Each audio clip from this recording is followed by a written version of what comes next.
Hello, everyone. Let's get that out of here. I hope everyone is doing well today. Welcome back to the stream. So welcome to Introduction to Cybersecurity, part of our Global Hack Week season launch, which is our host season launch. Hello. I'm glad to see familiar faces in the chat. Today should be a pretty fun session, but before we begin with all the funness for today, I do need to drop this in the chat. Hello, hi. Make sure to check in at that link.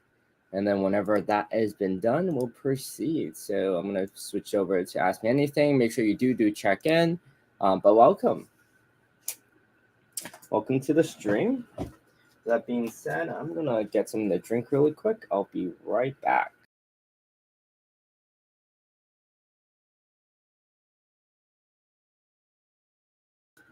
Okay, that did not take long. I'm just going to give everyone a few seconds to check in. But as people do that, let's get started. So, hey, I'm Kev. So I'm a coach here at Major League Hacking. I use the he, him, his pronouns. And I do a lot of different things. So feel free to talk about anything.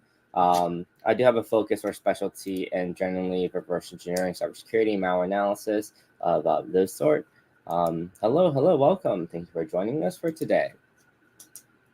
But yeah, so today is going to be a really introductory to cybersecurity on a really high level. We're going to do some really basic thing. It's going to be a lot of talking. There's some stuff in the slides. The slides are more for support than anything else for today. So some of the slides are a bit more wordy. I just haven't had a chance to cut down some of the content. There are a lot of official definition from really reputable sources is what we're going to be really looking at today. So today's agenda, which can do a quick introduction to cybersecurity, some cybersecurity standards, requirements, and principles. Actually, that might get cut because I meant to change that. We're going to go over the difference between a developer and someone who works in cybersecurity. And then we're going to go over personal security and what it means to you, as well as how can you achieve the most optimal personal security. And today will be really fun if it's more interactive, as in there is just a lot more questions to be answered and things like that. But let me open this bottle of water real quick. There we go. Okay. With that being said, let's get going. So the first thing is, what is cybersecurity? If you don't know, cybersecurity is essentially defined by a few really huge corporations. We're going to take a look at them, and then we're going to define cybersecurity means for each of us, because cybersecurity, it could be different where you are at. There's also really different aspects of proactive, reactive, and defensive cybersecurity, and so on and so forth. Yes, be hydrated, chat. But let's look at a few definitions from a few big names in the industry. That's okay. Homework meaningfully, that's okay. Here, the next time I do another Discord bot stream, you're gonna get your badge and you're gonna be the professional in the chat. Tell me through any errors. So let's give that extension. But yeah, so cybersecurity is a set of processes, best practices, and technology solutions that help protect your critical system and networks from digital attack. That's how Microsoft defines cybersecurity, and the keywords that Microsoft uses, right? It's a set of procedures, best practices, and technology solutions, right, that protect critical systems and networks. So from IBM, they define it as cybersecurity is the practice of protecting critical systems and sensitive information from digital attacks, right? Keywords there: practice, protecting critical systems, sensitive information, and attacks. I like that emote a lot. Then we have our definition from Cisco, which is a networking company, right? So each of these kind of have their own field. Microsoft is a pretty huge company. I don't know if you guys heard of them. I'm just so kidding with you. They run in a lot of different sectors within the tech space. You have IBM, one of the foundings of computations, and they work a lot in a lot of different sectors as well. And they're both huge. I think, at least personally, from my understanding, IBM works in a lot more of the public sector, and Microsoft works a lot more in the private sector. And then you have Cisco, which is a networking company, and how they define cybersecurity is a bit longer definition. They define it as a successful cybersecurity approach has multiple layers of protection spread across computers, networks, programs, or data that one intends to keep safe. In an organization, the people, processes, and technologies must all complement one another to create effective defense from cyber attack.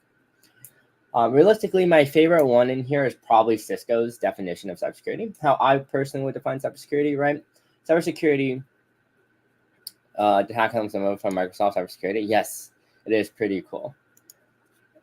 How I personally, I think, define cybersecurity is a set of processes, practices, best policies that incorporates the limitation and scope of people and our technology to create not necessarily defense, but a deterrence for cyber attacks, and makes it harder for threat actors to be able to achieve their goal. And is not to be the strongest or not to be impenetrable, but to be not be the weakest link. And is how I personally define cybersecurity. And you'll see why once we go a bit more in depth on what I think cybersecurity is about, as well as the different aspects of cybersecurity and how it might be different than, let's say, a developer or a position of that sort. So let's see. So some common cyber threat. We're going to go over some really key information before we dive really into like experiences and so much more in cybersecurity, right? So some key common terminologies for a common cyber threat.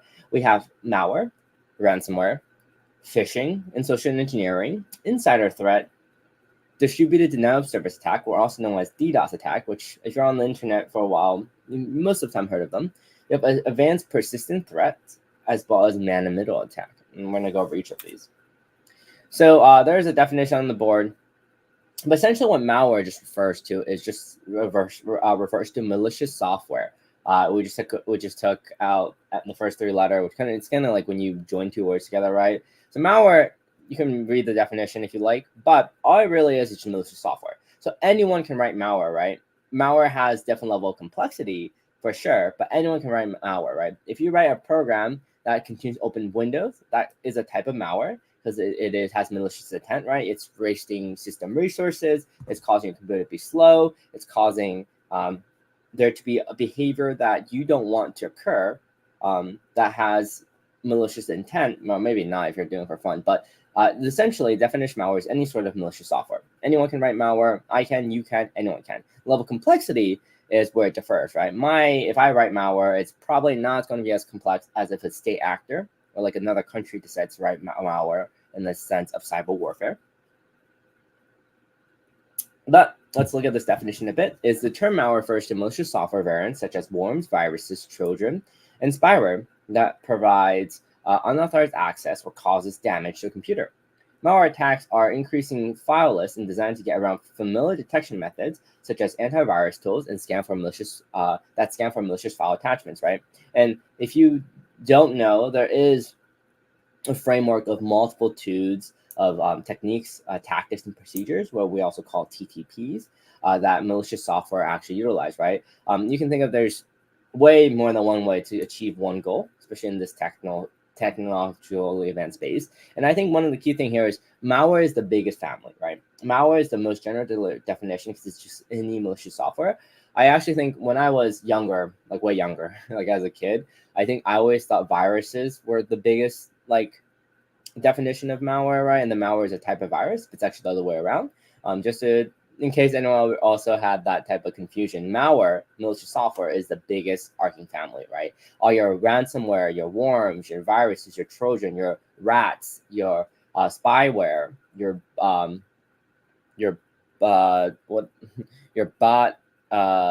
botnets, and all those are just malicious softwares, and they're all subcategories of malware.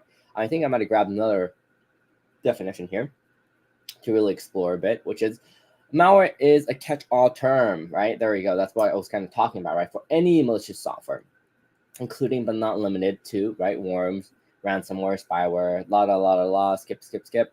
It is designed to cause harm to computers or networks by altering, deleting file, extracting sensitive data like passwords and account numbers, or sending malicious emails or traffic. Malware may be installed by an attacker who gains access to the network, but often individuals unwittingly deploy malware on their own devices or company network by clicking a bad link or downloading an infected attachment, right? This is a really key word, right? It's that malware is generally deployed through user execution, which is another word is like user error, right? You might get something, you click on it, and it's GG's. That's why in security, we really have a saying is that like, unless you know where it's coming from, it's better not to ever download anything, right? That goes to anything, right? Someone is not going to send you your winnings of $1 trillion in an email attachment asking you to download it and to verify it. Someone's not going to send you a free, I don't know, movie through email and so on and so forth, right? And anytime you hear the word free, there's nothing in the world is ever free. There's always some sort of trade-off regardless of anything, right? Nothing in the world is free. There is always a give, there's always a take, there's always a almost transactional process. Nothing is free, including when you go to websites that has free movies, right? Free movies, whoa. Free movie websites are a really common distributor of malicious software because people go there and they're like, you have an end goal in mind, right? It's kind of a psychological trick. It's like you have an end goal in mind. You'll just click through anything to achieve that end goal, and it's not amazing. If it's too good to be true, it is. There we go. That's a really good saying. If it's too good to be true, it really is. And we're gonna take a look at that in some common attacks and tactics in a second.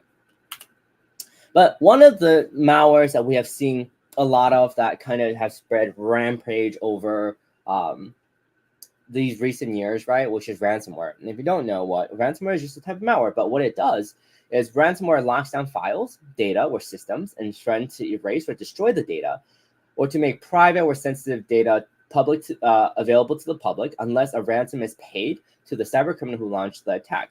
Recent ransomware attacks have targeted state, local government, and that's not it, right? We have seen target against hospital, we've seen target against infrastructure, which is generally a lot easier to breach than organizations, and are under a lot of pressure to pay the ransom because a lot of citizens rely on it, right? So there was the Colonial Pipeline ransomware attack that took out a lot of natural energy / I think it's not natural energy, it's like gas infrastructure. It's not renewable, it might be natural actually.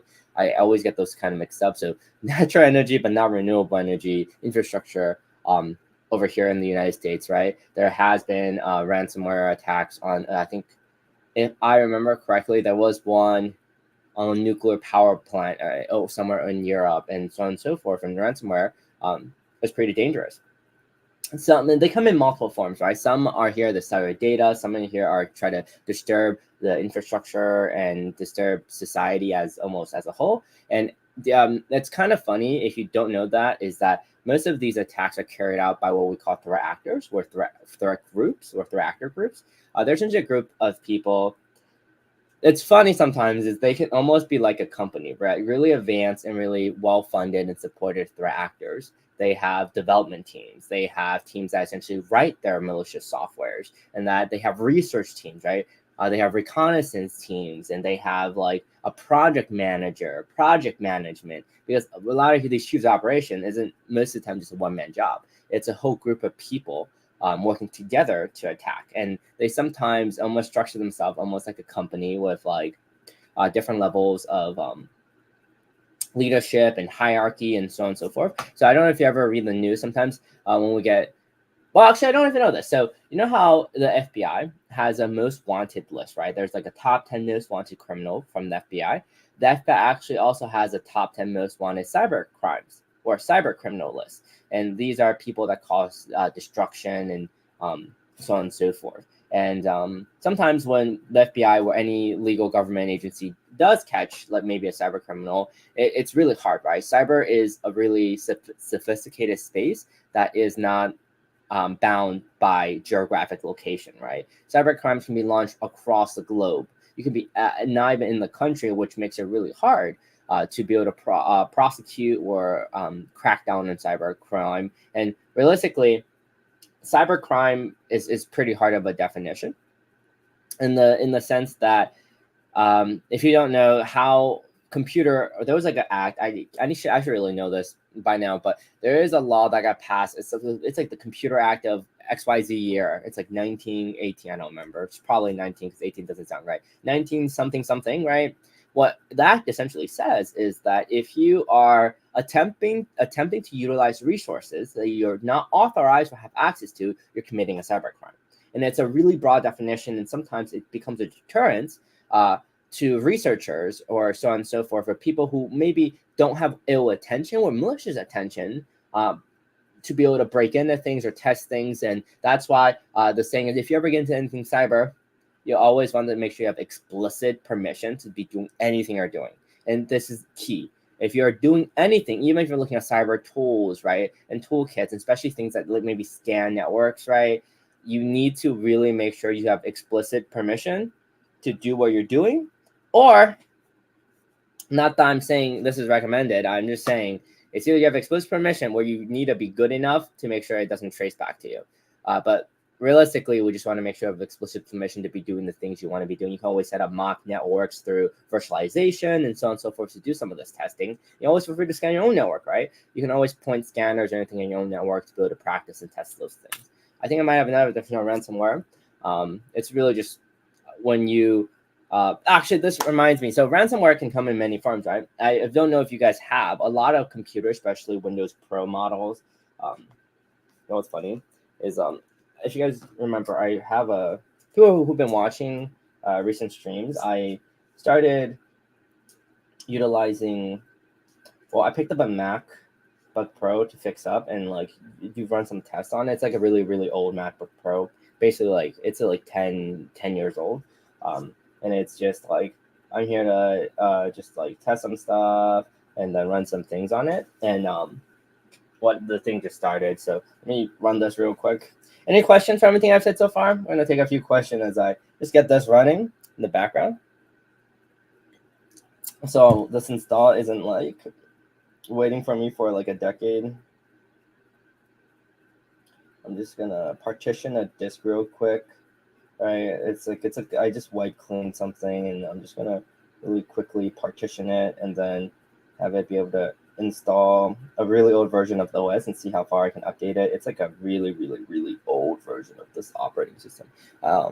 Yeah, some websites show ad that seems like download buttons too common. Yes, then I don't know if you've seen sometimes there's not even like.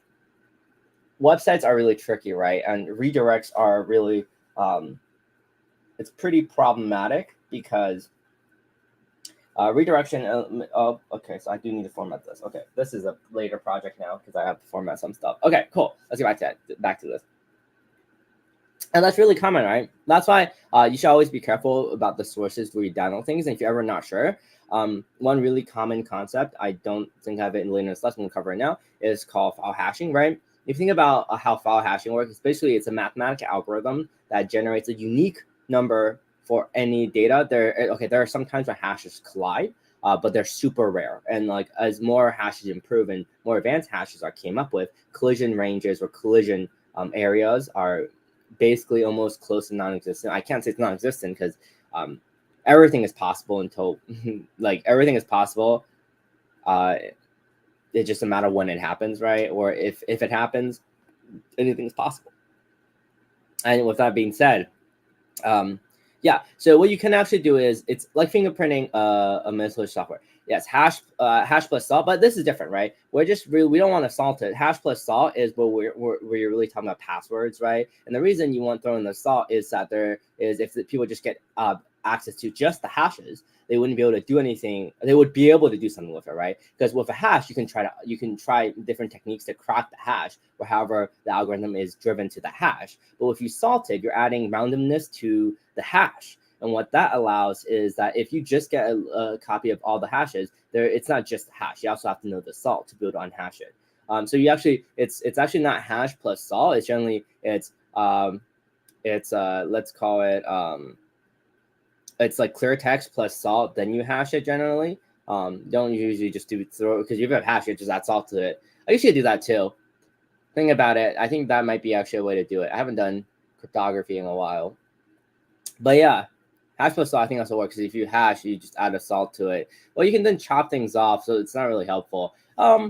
Generally, from my understanding at least, correct me if I'm wrong in chat, you generally would take a plain text, you would add the salt to it, so you are essentially modifying a bit. And then you would add a hash to it, so then you would need to know both the salt that was used plus the password to be able to achieve the hash, and you would never be able to get back to whatever the initial password is, and that's generally using a password setting. But what hash I'm talking about essentially is just different type of hash algorithms get unique identifiers for files, right? So you can always check if a file you download is actually what it is just by computing the hash of the file and then looking up if that hash is exactly, you can check if it's been modified, right? And the next thing we're going to talk about real quick is social engineering, or also known as phishing. So phishing is a form of social engineering that tricks users into providing their own personal PII, just stands for personal, or is it personally? I don't remember. It's like personal identifiable information or sensitive information. In phishing scams, emails or text messages appears to be a form of a legitimate company asking for sensitive information such as credit card data, log information, and the FBI has noted a surge in pandemic-related phishing tied to the growth of remote work from IBM, right? And this is really because phishing and social engineering is a really psychological tool, and I don't know if you do this. I'm probably guilty of this a bit myself. Sometimes I'm talking too much, in the sense like I'm pretty mindful in the amount of information I'm conveying. So sometimes when I reevaluate conversations I've had, and it's like, oh, have I said too much, in the sense that like, here is the amount of information, and then how much more do I say? And then you have to get pretty good at regulating. And sometimes it's mostly because phishing or any type of this is phishing is like a subcategory, in my opinion, of like social engineering, right? The whole over idea of social engineering, and social engineering doesn't even have to be a computer science or a cybersecurity concept, right? Social engineering could occur in anything. It's just the ability to manipulate other people to achieve your goal. And it is a pretty unique thing. And a lot of people do is what we call phishing in social engineering, but not that type of phishing. When I say phishing, I legitimately mean phishing for information. And what you do is you start small, right? You start crumble, gets like a piece of crumble or two, and then you start getting like a corner of the bread. You get the crust of the bread, and then you get the whole entire loaf of bread. And how that really works is once you get someone talking, they're more likely to divulge more information and as it going. So especially phishing, if I, let's say, call, right, you have to have a little pseudo level charisma. You have to sound like you know what's going on, what you're doing. You start by getting something small, right? Maybe I might call and get someone to turn over their name, right? Or maybe I'll like ask for a phone number, right? Maybe I'll go on the website. I will take a look, figure out, see a few names, call, present the name to build a level of trust, be like, hey, blah, blah, blah, and then like maybe ask for a phone number. Maybe then from there I'll get an email.Maybe from there I'll see if I can get their phone number, more information, and so on and so forth. And it's like a snowball that will just spiral out of control. And that's what a lot of times social engineering is. Here's some huge definitions we're just going to skip over, and then we're going to just talk about social engineering a bit more. And sometimes social engineering doesn't even have to be digital, virtually. So over the phone, it's called vishing, which is just voice phishing. It's pretty funny. So phishing is the general terminology. We have vishing, which is voice phishing. We also have other forms of nowadays. It's totally slipping me, but there is also newer forms of phishing techniques. But on top of that, social engineering it can be used in the real world too, right? So I don't know if you read about this story. So this was a story about a person's job is to do physical penetration testing. If you don't know what penetration testing is that penetration testing is just the idea of you be given the authority and the ability to test how well something, a network infrastructure, or how well any sort of infrastructure, either digital, physical, will stand up against a certain type of actions or attacks, right? So some people do what we call is physical pen testing, which means like you might try to break into a building, but it's not in the same sense where it's like, oh yeah, it's like how well security, right? So like, for example, at a bank, right? Someone should not be able to walk into the bank and be able to walk towards the vault, right?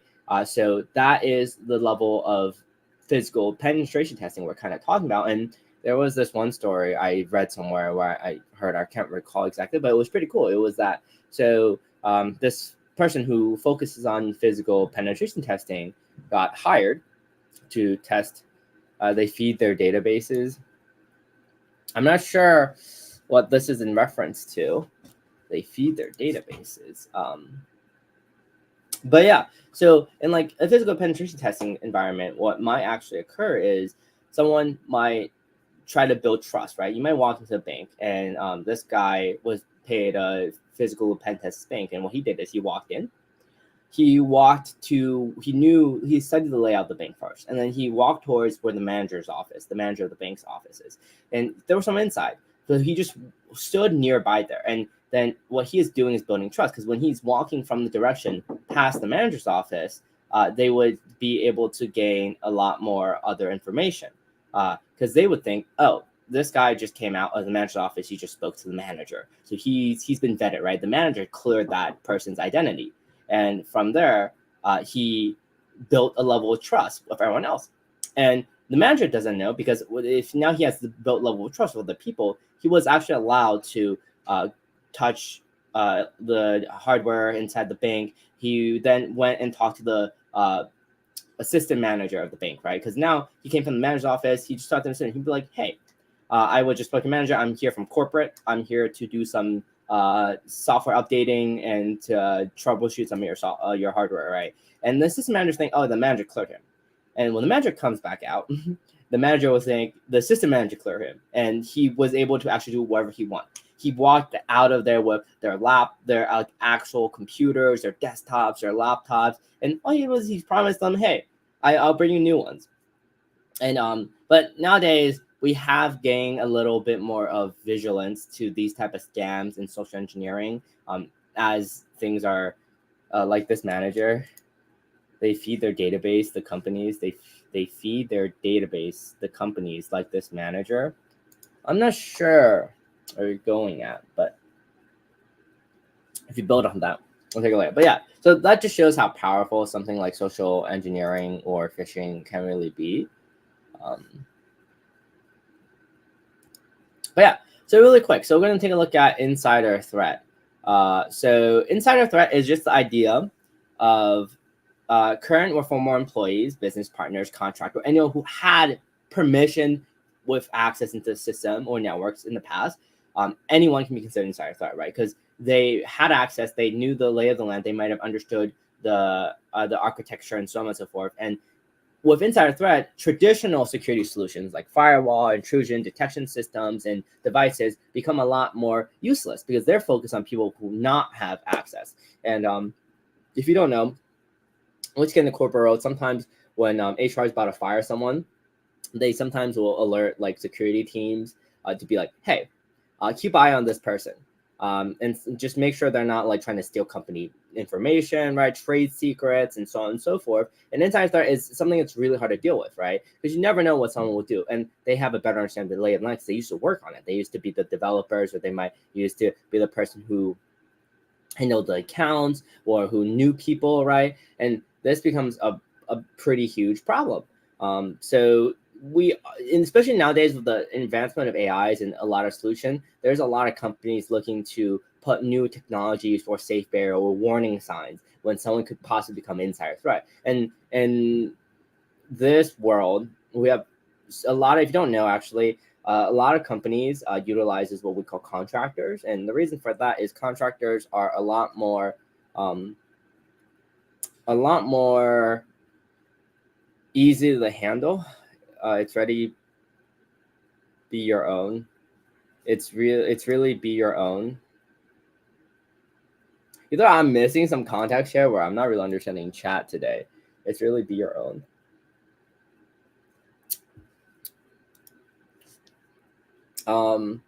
If you expand on that a bit, I'll see if I understand. But yeah. So right, so insider threat, I don't have another slide on it, right? So it could be anyone who acts maliciously, who already had access, who maybe meant to had access, and that's a pretty common thing. And it's not even only issue in security, right? You could have a disgruntled employee who had keys to somewhere, they still have keys, and never turned them in. Or maybe you have a really poor security system, you never asked for their key, you never collected their key, and they can always come back and destroy things and so on and so forth. And that's the idea of insider threat, and that's a pretty big problem in the security space, because those are the hardest to defend against. It's hard to defend against the people who are already supposed to have access. And that's why a lot of places are starting to utilize and rely on automation, right? So the second someone no longer works there, automation generally will kick off and will help terminate all sort of access they had to either repository databases, to like repository databases, physical access, any drive access, storage access, and so on and so forth. The next thing we're going to talk about is the idea called distributed denial of Ansible. Whoa, okay. Ansible, do we know what Ansible is? Ansible is used for automation. I actually haven't had a chance to utilize a lot of Ansible myself, but Ansible is just a scripting thing, right? So there's a lot of different things about automation and so on and so forth.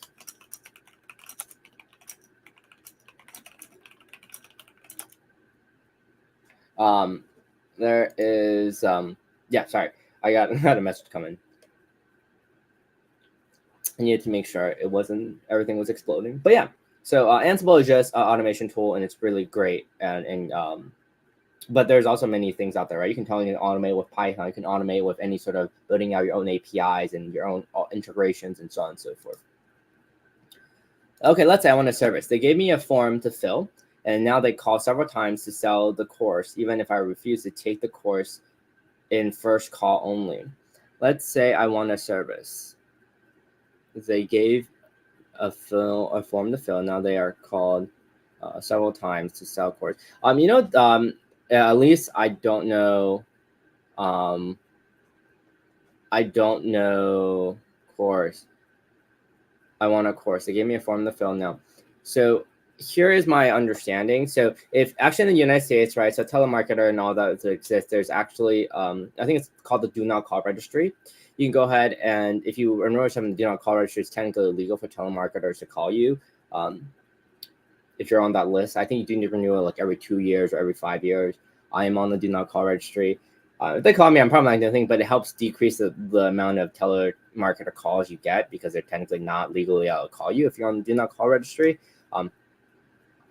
You can always give that a shot, but how I would handle it is, if you don't know, I get actually a lot of spam in my mail, like a lot of spam. I have a lot of automation rules, right? And any like if you use Gmail, if you use Outlook, there is ability to built-in automation to look for either keywords, certain domains, email addresses, and so on. Like there's this domain that just sends me a bunch of spam. I just have things that automatically kicks off that either reports them as spam, which is generally not a functionality unless you custom write something, but the default automation allows you to actually kick them out and delete, right? So I just have them auto delete because I got tired of reporting a lot of them as spam, because what they can do is a spam, unfortunately, is I have not found a way, I should probably look into it, is report a whole domain as spam.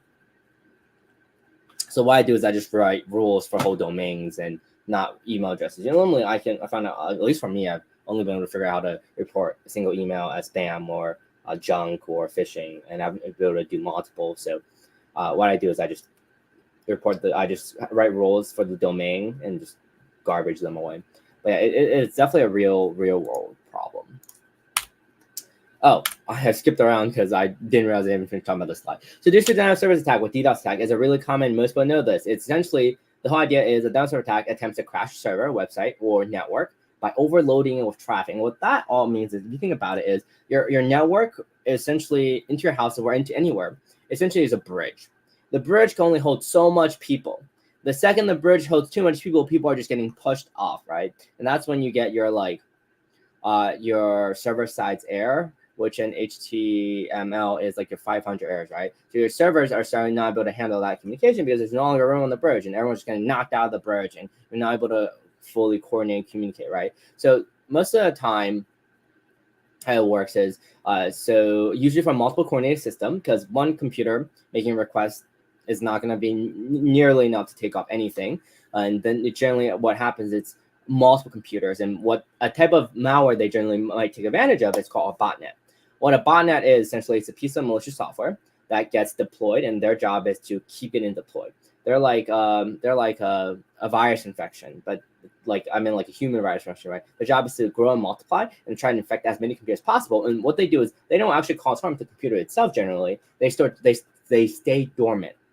And the whole idea is when they stay dormant is when and try to get not get detected. And whenever these attacker wants to be able to utilize a huge number of computers, they'll be able to use part of your computer for DDoS attacks and so on and so forth.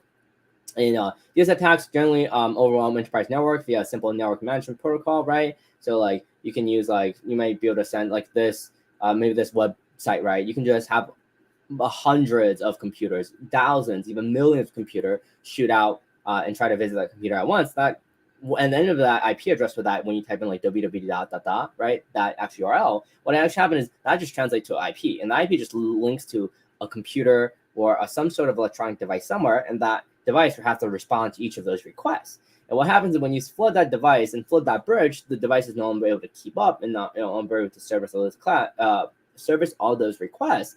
And you are able to deny service to people who might legitimately want to access those requests, right? And recently you saw that most commonly with, I don't know if anyone here plays Riot games or like Valorant or like League of Legends. They, I think, recently had either like a denial of service attack or something along those lines, and it's a pretty rough time, right? So there's generally Pug or CS:GO, anything, right? Anything at the server, and generally there are safeguards in place, right? That's why you see the check if you're a bot, right? Because most of those are not small enough to pass those safeguards, and like Cloudflare and all those have like CAPTCHA checks and all that, and the whole point of that is to prevent the denial of service attack. But there some stuff it's really hard to put those in, and especially in like services that are just connected, you can't put CAPTCHA in. There's just, you have to look for ways to essentially almost vet the amount of communication you have all at once. Yeah, for sure. Hope you have a wonderful rest of your day, and thank you for stopping by. But yeah, so that is just a really basic idea of denial of service attacks. We then have the idea of advanced persistent threat, which also called APT group, or ATP. ATPs are essentially an intruder or a group of intruders that infiltrate a system, and what they do is they try to stay hidden and remain undetected for long periods of time. And what they're doing is they're not just sitting there; they're looking. They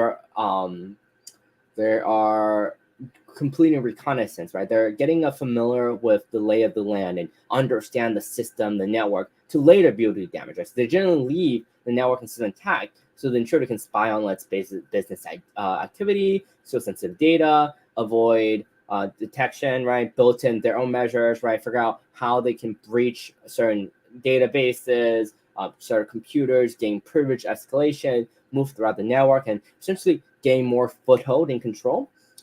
This could be through spying, through key logging, and so on and so forth. And a recent example of this is the most recent SolarWinds breach of the United States government system is a really example of an advanced persistent threat. And generally, when we talk about advanced persistent threat, we generally associate them with state-sponsored threat actors. And what that just means is that they have a state. They might not be official, but they might have states as in other country level or like really big level people funding them, right?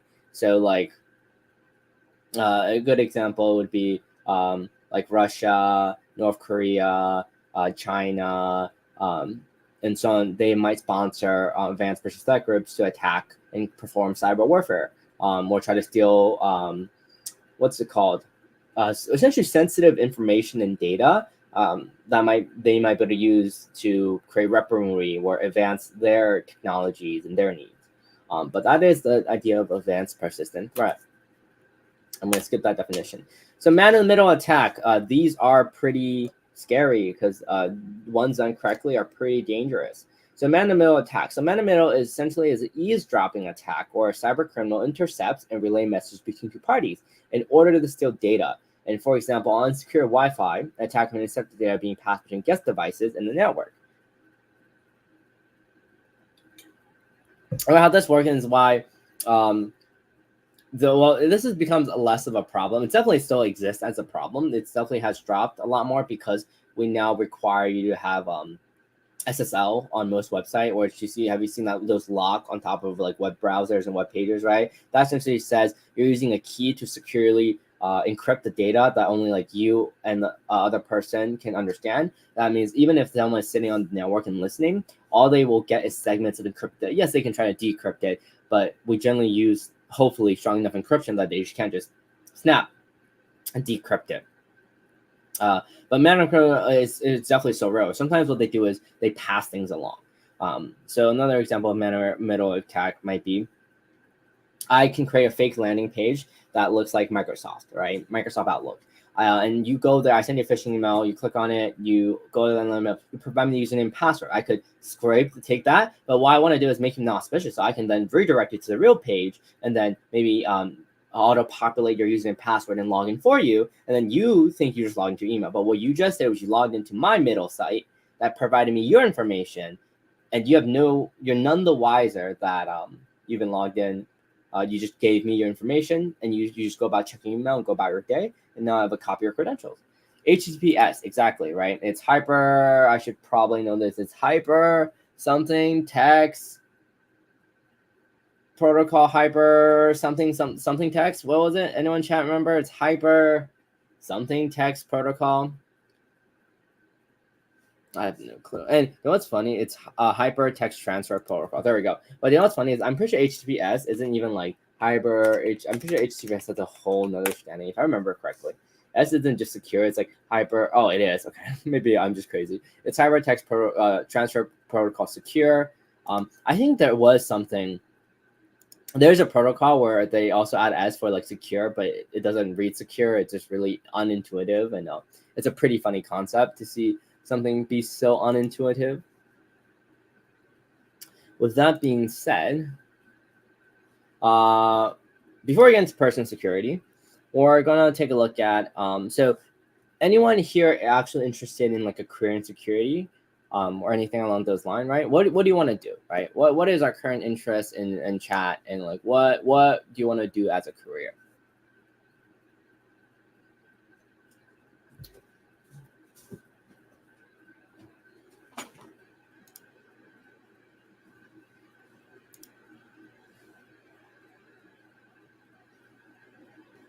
Pen testing is really interesting. Okay.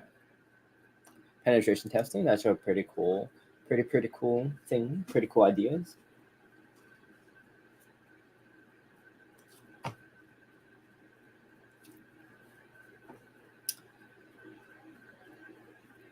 Well, the reason I kind of bring this up real quick is that so in my opinion, here's how I categorize it. This is just how I like to think about it. It is definitely not like an official thing. It's definitely not like a non-official thing. But this is what can we do in this topic? Well, let's break it down. So I'm gonna prop up one of my dear old friend. I don't know if anyone expected this. We're going back to our dear old friend Paint, and we're gonna break down some of this idea of what exists out there, right? So here is how I approach the different fields within, let's say, computers or security or so on and so forth. And we're only talking about existing. Oh, actually, I guess I would have to break this out a few ways, right? Okay, so it's like a 5 chunk. I'm trying to figure out how to break. I was thinking 4, but I can't think of how to break this down to 5s, right? So let me think. So if I do, I need 5, which means I kind of need like a circle thing, right? So kind of like a dot in the middle real quick, and then it's like a cut here. What is it? Is it like this? And this would give me 4. I need like like a this, and then like a this, and then like a this, and then like a this. 5 chunks. Okay.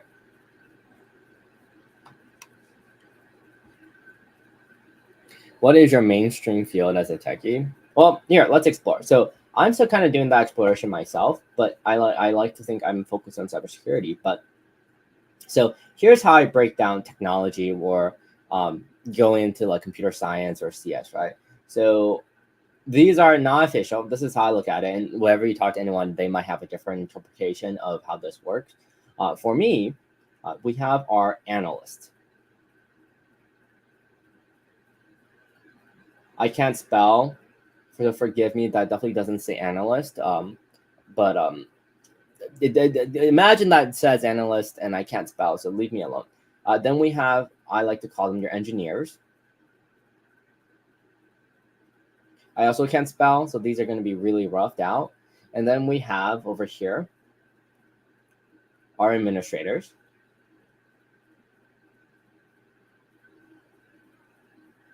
Then we have our developers.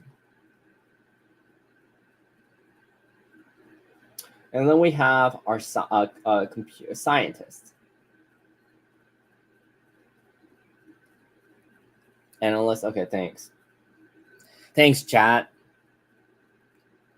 Yeah, well, do you know how funny it is I can't spell to the degree that well, it's also like I'm not trying, my brain's offline because I have to talk, and it's like really, and when I type I have multiple levels of spell check. I have something called hardware spell check on as well, so when I type, my computer is actively predicting what I'm trying to spell, and also providing me like quick fills, almost like you're typing on like a keyboard on your like your iPhone or your Android or whatever on your phone, right? Kind of like when you type, it'll like populate on top. I have that on my computer built in. I have hardware spell check. I have software spell check. I have like 3 levels of software spell check. I have advanced software spell check as well. It's just a lot of spell check because I can't spell. I mean, I can. I just chose not to. Especially thinking about it takes time. But yeah. So here's how I personally, from experience, have broken down the field of computer science. Yes, spell check rocks. Without spell check, I would be GG'd. And yeah, global. I mean, global. I say global hack week so much. I see GH. I want to say global hack Copilot, but GitHub Copilot. I think it's free if you get the GitHub Student Pack, which is amazing. Grammarly. I used to am a Grammarly fan. Less as much. I use a different service now, but yeah, spell check is definitely wonderful. So here's how I'll break down the world of technology or computer science, right? So over here you have your. Let's start here, right? So if you go to school for, let's say, computer science, you come out with a computer science degree. And if you do end up doing research or academia or anything of those sort, you are a computer scientist, right? Your focus is really a lot more in research and stuff like that, right? So this is like your research,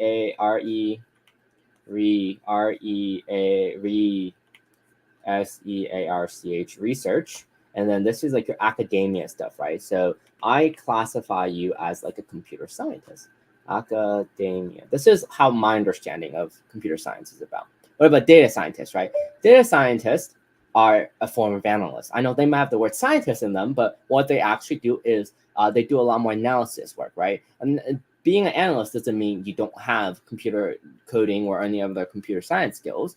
Being a data scientist, yes, okay, you are a scientist, it's in there, but I would classify them as an analyst, right? They're trying to generate visualizations of data and looking for patterns and so on and so forth. In my opinion, that falls more under analyst, right? So over here, you have your like cybersecurity folks. A lot of cybersecurity does fall under the analyst portal, right? So if you're like data scientist, I can't spell data scientist, right? You have your like scientist, you have your cyber analysts, and so on and so forth, right? So what the analyst really does is you look at data, or you look at things, and you from those things you reach conclusions, you perform analyses based off of set procedures and things like that, right? You have your administrations, right? This is your pretty simple one, like, right, your network administrators,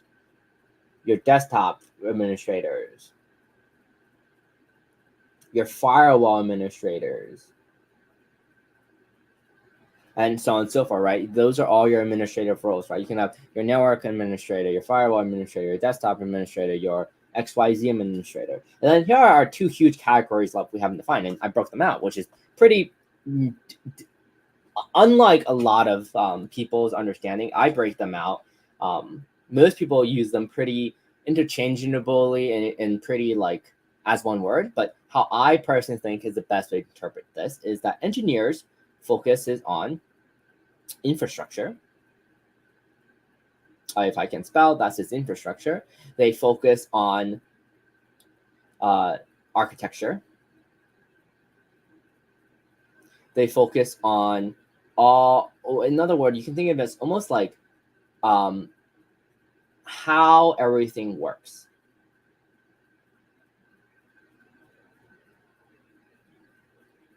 Right? And developers, you focus a lot more applications, right? So like we're talking about applications, we're talking about full stack, front end, back end, all those are developers. And the difference is they all can write code, right? You have writing code within administration, you write scripts. Within analysts, you write automation, you write processes. You in data science, you write like visualizations and so on and so forth. As an engineer, you write code, right? You code up your infrastructure, your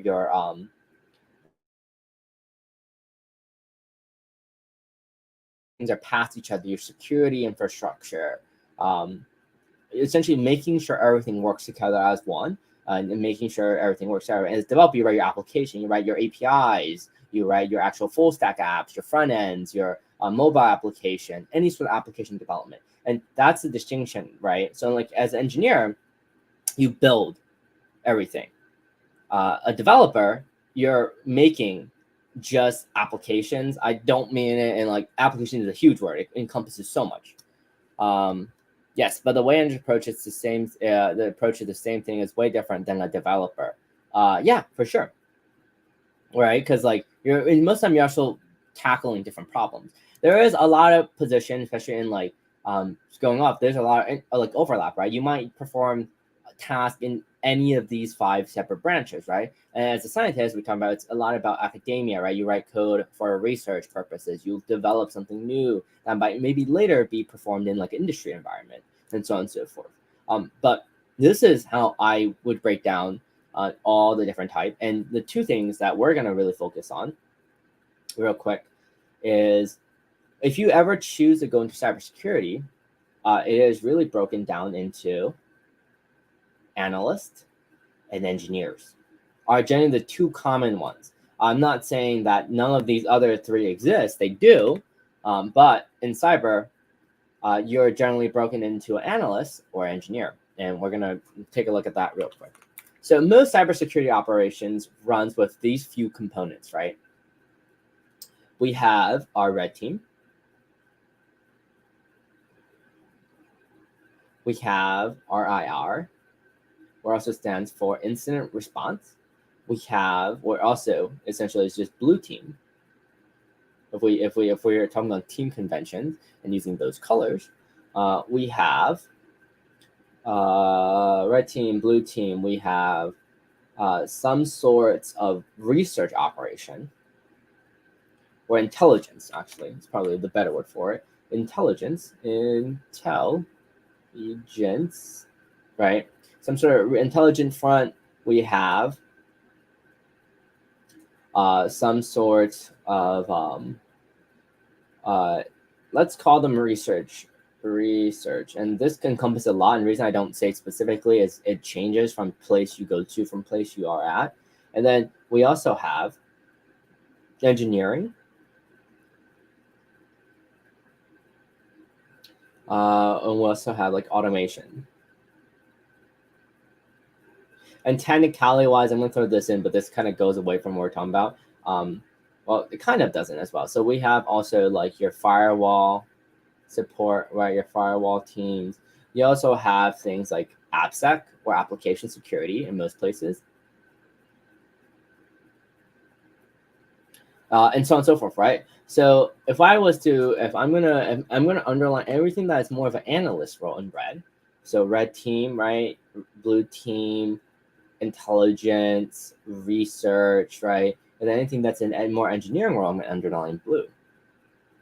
Is incident the team who responds to an active threat? Yes, right. Incident response are the team that are responding to threat indicators, and it could be active threat. Sometimes it might be benign things, but those are the ones that respond to incident, which sometimes you have to threat, right? Sometimes if your company has good enough security measures in place, you might just be reviewing things and so on and so forth. With engineering, automation, firewall, application security, and there is like a lot more teams, but just kind of breaking this down, this is kind of like what it would look like right now. I'm gonna do this real quick, right? So in an analyst role, what you would do more so is you would be looking at a lot of data information. There's a lot less coding involved, right?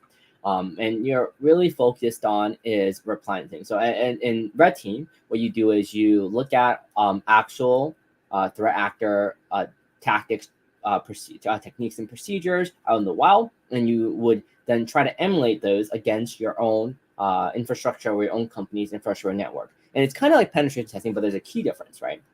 In penetration testing, what we're referring to is everyone knows what's going on. You're looking for expected behavior or triggers and things around. During red team exercises, what actually happens is that no one knows what's going on.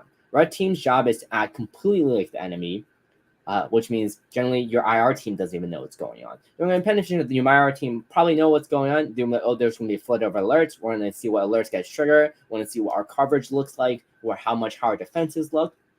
But during a red team exercise, what actually is occurring is that you're looking at the whole entire process, right? How you can possibly sneak in. From there, how can you, or acting like if you were an attacker, doing some maybe current ongoing techniques that attackers are using and seeing how the network holds up to the whole entire cycle, and not just, let me try to penetration test this one specific objective. IR, we talked about a bit already, is like incident response. What they do is they monitor warnings and incidents within the organization as well as externally, generally, and you would respond to any of them with any sort of means, right? So it'd be like, so someone's attacking this computer. They would be deployed to look at the computer to determine if some actions be performed to kick out the attacker and so on and so forth, right? Terminate people out of the computer and so on and so forth. Intelligence is really what it means, right? It's just intelligence. If you ever heard of open source intelligence, it's a pretty common concept, and you can do some of that yourself. It's just gathering information, right? You're getting intelligence on what current campaigns are ongoing, what current attackers are out there, which companies are getting attacked, right? What sector those companies are in. You're doing a lot of those type of research. And report research is generally, in most of places, they usually have a team that might do like detection engineering, which just means like the engineering ways to catch these threat actors before they are able to do harm, and so on and so forth. And then now we're kind of like moving away from most people defining as analyst roles, and we're moving towards more engineering side. Not that you might not do a bit of engineering in your analyst role, you might, but the engineering side, you have engineering, which essentially just tries to engineer processes, and automation kind of falls under together, as you try to create tools and processes that makes the analyst's jobs easier, right? So maybe the analyst needs to be able to see XYZ information, or they might need to be able to create API to integrate two different of their tools together. That's what your engineering team does. Your automation team helps try to automate some of the more manual process that analysts might do. Your firewall, network teams, your XYZ, your proxy, also those email teams, right? Those are more of your administration teams. And your admin to look over sources. Your operation security team is the engineering type of team that sits down with developers and inside the company or firm to be like, this is the security measures passed. This is good to be deployed. We might need to work on this and so on and so forth. And that's realistically a lot of the difference. And let me check something real quick.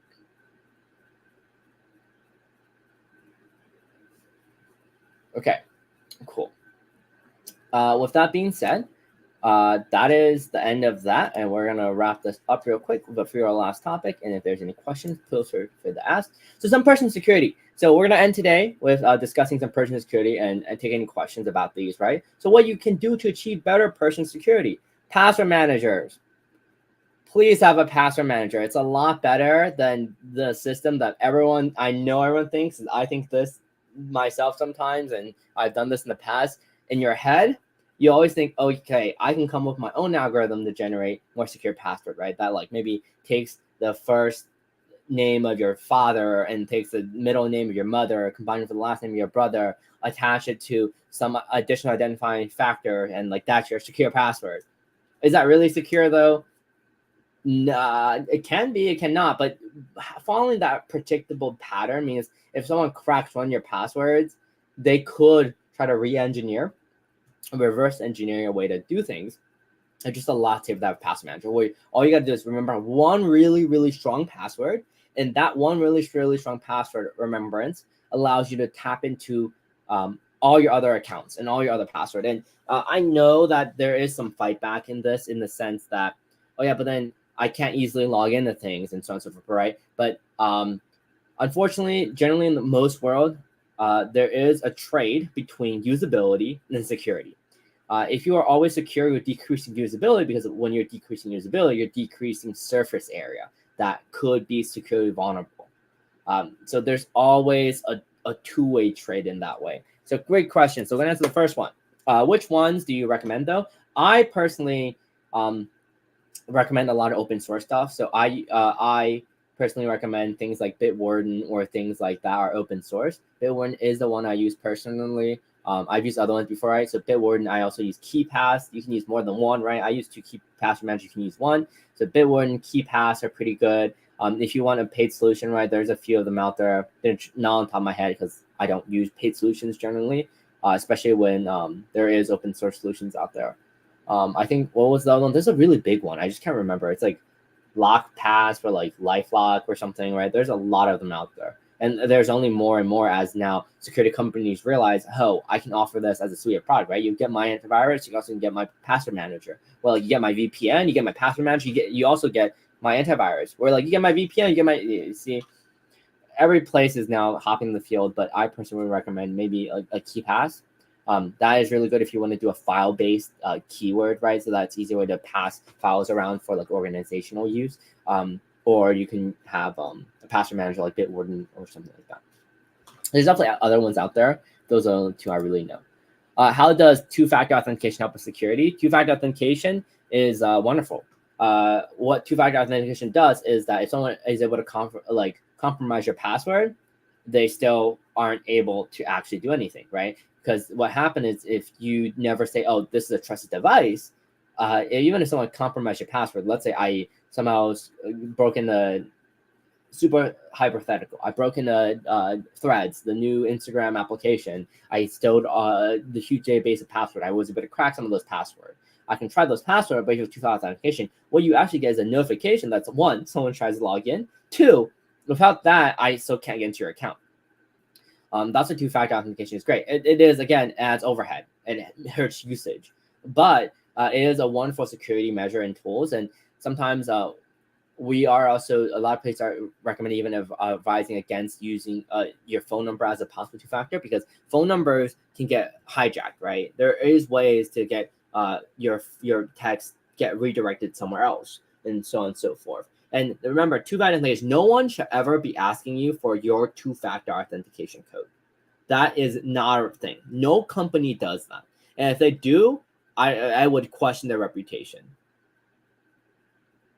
Like 100%. No company should ever ask you for a two-factor authentication code over any type of voice media. There was a news article recently that this person got a call from a bank. Like they figured out their login password. They called them. They acted like they're scammers essentially, right? They acted like they're from the bank and they're like, hey, I'm Bella from the bank. I sent you a two-factor authentication. Can you prove that this is you? They provided it, and I think they lost like 300,000 USD. And it was pretty insane, right? And it came out of their checking because they provided that code. And once they're inside their account, they can do whatever they want. And it seems like you. But again, there should be no way ever anyone asks them. That's why in a lot of two-factor authentication in text, they usually have a message, right? No one will ever ask you for your two-factor. Only you should know. And that is really a pure fact, and that should be hammered in, is that no one should be ever asking you two-factor authentication that you don't trust. Right? Maybe in an off scenario where like, oh, you're sniffing out there, where someone else is like, oh, you're getting your account, they ask you a two-factor, yeah, you get those. But if you don't trust them, don't know them, don't give it to them. Ouch is right. It's really ouch. Antivirus. Have antivirus. Antivirus that defaultly comes with computers have definitely gotten better. But it can never hurt, right? At least minimally have your Windows Defender if you're on a Windows computer. If you're on Mac, the whole idea that Mac doesn't need antivirus is not necessarily true. What actually is happening is Apple products, one, is now open source. They're really tight locked infrastructure, right? None of their code's open source, so they're a lot harder to build viruses or malware or malicious software for because you don't understand the environment and you can't really just break it down. And because of that, because of how Apple has been super closed off and not open source anything, what they get is actually complexity. And again, remember I talked about this earlier, and I said we'll revisit this. And the whole idea is threat actors and groups are looking to make a quick buck. They're looking to achieve the most with the least amount of resource, which means as a security person or as a cybersecurity anything, your job is not to block and stop all attack. Your job is to increase the amount of deterrence, increase the amount you want to make the life harder for anyone who's trying to do anything is that they have to go extra mile. They have to use custom built things. They have to understand more, and you're upping the skill level that might be required, and that's what's deterring people, right? Why would I spend an extra like my time developing custom thing for you when I can just develop something that targets someone who's more vulnerable, who doesn't have a level of security that might be as you, right? So in cybersecurity, there's no such thing as absolute defense. What there is, that's why I don't like to say like, oh yeah, your job is to defend the network. Your job is not to defend the network. In my opinion, your job is to build up deterrences that you make it the threat actors' life as miserable as possible that don't want to pick you as their target, right? Because there's no such thing as a perfect defense. There's so many ways to bypass that, and that is not a real concept. If anyone tells you, yeah, my network is secured, there's no way in, they're just lying. They do that because that's just not possible. There's always a thing that could be vulnerable. There's vulnerabilities discovered every day, or there could be anything. There's no such thing as perfect defense. There is such thing as a well-rounded defense, but there's no such thing as a perfect defense. And the reason I bring that up is because this applies in operating system too, right? If you think about the market share of Mac or Apple products, especially Mac like OS, that makes up the enterprise world is minuscule, like really small. And any server level things that any big corporation uses, it's either in Windows or it's in Linux. That's why you see malicious software, and that's why those really have antiviruses, and those are really important because in a real world, like maybe like server wise in Windows, I don't know the exact proportion. I should probably look this up.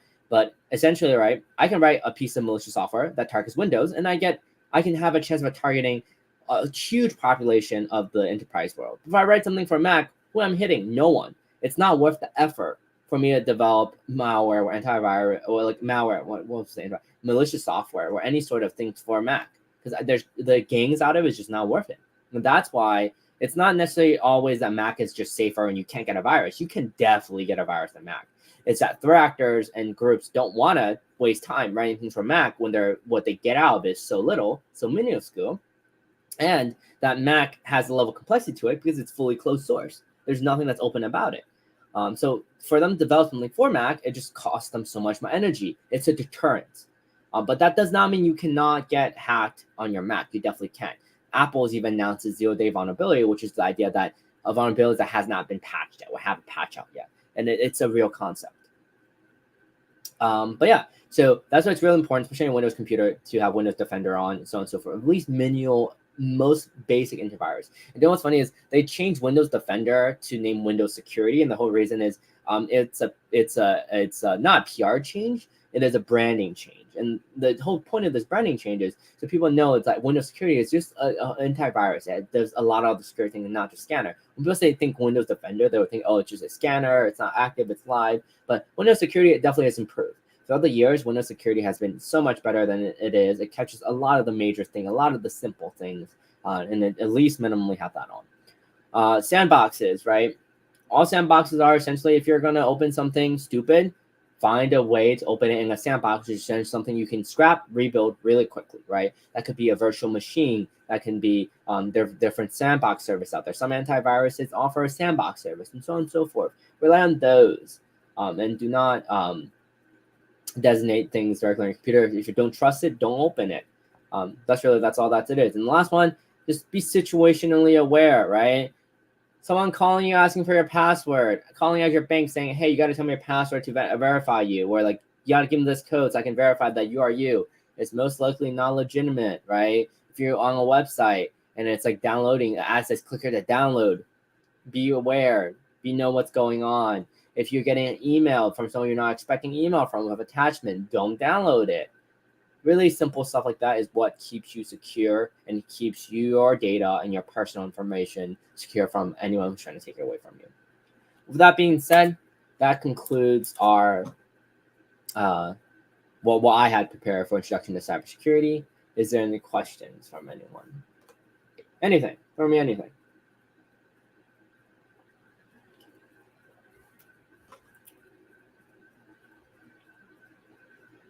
No questions? No, for sure. I'm glad you enjoyed it. If you have any question, please do ask. This will be my last stream for this Global Hack Week. I will hopefully be back for next month's Global Hack Week, which we already know. I should have this up. It's if you go to ghw.mlh.io, you get to the Global Hack Week page, and we know that next week it's going to be Data Week, where we explore data from data, anything from data processing, data science, database, and so on and so forth. That will be from July 31st to August 7th. You know what's funny? I will most likely not be able to stream next Global Hack Week. Maybe I'll see if I can do a fun stream. Maybe I'm going to be out of the country for a competition, so I will not probably make it. If I do make it, I'll do something fun, or like on the streets of a RIL stream or something, and it'll be pretty cool. Yeah, for sure. Please though, after me, we do have a session at. Oh, this is a bit late. I'm not gonna plug it, but yeah. Maybe we'll see something. Maybe I will try to run something remote, like a cyber or CTF or something, but it is around data, so we'll see. Maybe we'll do some data type of thing. We'll see though. But yeah, I hope everyone had fun. But question: what are the biggest areas of concern for cyber threats? One of our hospital got it pretty hard during the pandemic. Now, what's the biggest concern? Legacy systems, right? The reason why hospitals are an amazing target is because hospitals, and especially medical equipment, don't keep any of their things up to date. They don't ever patch things. They follow a really, if it's not broken, don't fix it philosophy, and that becomes really problematic, right? And what makes vulnerability is vulnerability exists in the tools they use, and so on and so forth, and they don't ever upgrade or patch it. And that allows attackers or threat their way into their network. And it's really bad in the hospital world is because if I made an MRI machine, I'm a manufacturer of an MRI machine, I wrote a program that makes it work, they don't ever write or patch that program, right? It's only like I wrote a program like this. Hospital equipment is expensive as heck, right? They don't just get new MRI machines every day, MRI wherever, right? Or X-ray machines every day, right? Some of their software for these medical equipment are written for maybe Windows 7, Windows XP, and they work, they run, and what they do is they leave it on those operating systems. It's an unfortunate thing because the manufacturer is not going to write new ones, right? They want to make that buck, and there's no profit margin anymore, and they move on. Is it important to integrate cybersecurity APIs in our apps? It depends, right? It depends what purpose you're utilizing it for, and different things allow things, right? So if you remember, if you came to like maybe some digital hackathon advantage, we had Sneak, right? It is there is a lot of vulnerability scanning software out there that will scan your code base, look for vulnerability not only within your code, maybe within the supply chain, right? Maybe Python version 3.25 has vulnerabilities. It'll tell you to upgrade, and so on and so forth. Yeah, no, 100%. And guess what? Legacy system doesn't back up well. So we just run into this lengthy cycle, and this is why a lot of hospitals are trying to get better at it. And with a lot of digitalization, it's really hard, especially when things that might be used to be more not on your information technology network, on maybe like an operational network of some sort, are now having a bridge into the information side, which gives it multiple attack area and surface areas into those systems. No, yeah, the world is a scary place out there, but guess what? You can do the best to protect yourself, and you'll be great. It'll be a wonderful experience. Whenever there is a pro, there's always a con. There's always two sides of the coin. If there is attackers, if there is cybersecurity, there's also offensive people. There's also threat actors and all those, right? Nothing can exist by itself. There's always an opposite to anything. With that being said, I'll take any more questions. If not, I do wish everyone a wonderful rest of your day, and do get some rest and enjoy.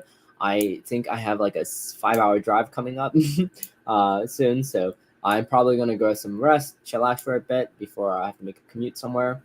But outside of that, any other questions from chat? Thank you. What are some ways to get into cybersecurity topics and concept? Participate.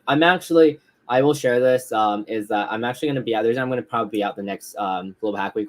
My thing is I want to do an introductory stream every Global Hack Week. I generally run a lot of introduction to Python because it's a really easy one to pick up. Introduction to Git, it's really thing to pick up. Sometimes introduction to project management and like introduction to cybersecurity. I run a lot of these because of that. And actually, I might attempt to run something because my promise to myself is I want to run at least one Gold Hack stream, but I won't be in the country because I'm actually going to be traveling to Japan for a cybersecurity competition. We're going to be doing a CTF. It's an international CTF. It's for the finals, so I'm going to be over there in Japan. I might try to do a fun stream, maybe like exploring Japan with me or something like like a regular streamer thing, and maybe do something fun so I can at least do one stream for that session if you want to tune in for that.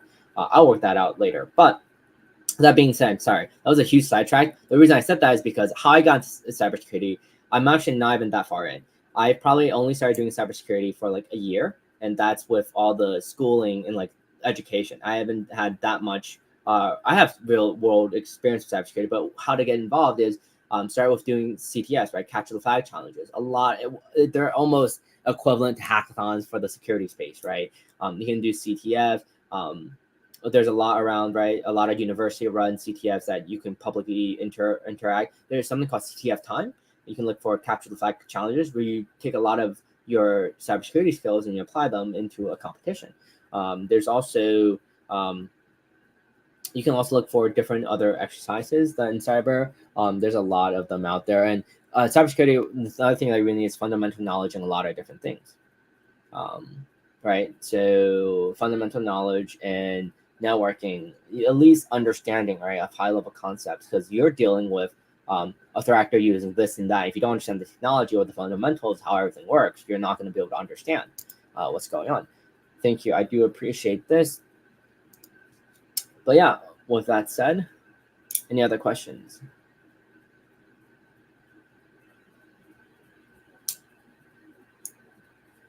If not, I do wish everyone a wonderful rest of your day, night, evening, wherever you're at, and make sure to get some rest.